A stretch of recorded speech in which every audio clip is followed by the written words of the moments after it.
عبدالله له خلکو د لاریون غوښتنه کړې. عطا محمد نور خلک له لاریون منع کړي دي. د ثبات او همپالنې ټاکنیز ټیم مشر عبدالله له خلکو د لاریون غوښتنه کړې ده چې د ټاکنو کې د تقلب پر وړاندې دي سرکونو ته راوځي. خو عطا محمد نور بیا د ثبات او همپالنې ټاکنیز ټیم پلویانو ته ویلي دي چې لاریون ته مه راوځئ ځکه چې دا خلک غواړي کړکېچ رامنځته کړي. د ولسمشریزو ټاکنو ویاند عبدالله پرون له خپلو پلویانو غوښتنه کړې وه چې نن په کابل کې لاریون پیل کړي ترڅو ټاکنو د تقلبي رایو مخه ونیسي. ویل کېږي چې په کابل کې د ثبات او همپالنې ټاکنیز ټیم له لوري لاریونونه هم پیل شوي دي. خو په ورته وخت کې بیا د بلخ پخوانی والي له ثبات او همپالنې ټیم له پلویانو غوښتي دي چې لاریونونو لپاره دې له کورونو نه راوځي.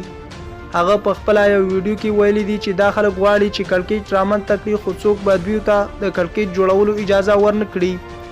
عطا محمد نور په ټینګار سره په دغه ویډیو کې ویلي دي که لاریون کوونکي له قانون سرغړونه وکړي نو امنیتي ځواکونه دې ورته سخت ځواب ورکړي او دوی دې وځپي.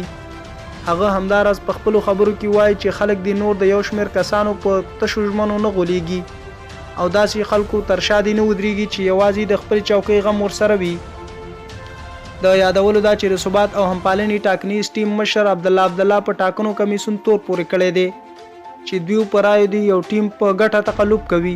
هغه همداراز غوښتنه کړې ده چې 3000 رای دی باطل اعلان شي. که چېرته دغه رای باطل اعلان نشي نو دوی به د ټاکنو پایلې ونه مني. د عبدالله پلویانو همداراز په 7 ولایتونو کې د ټاکنو کمیسیون د رایو د بیا-شمېرنې پروسه هم درولې ده او د ټاکنو کمیسیون ولایتي دفترونه دې نه پرېږدي چې خپل کارونه مخته یوسي.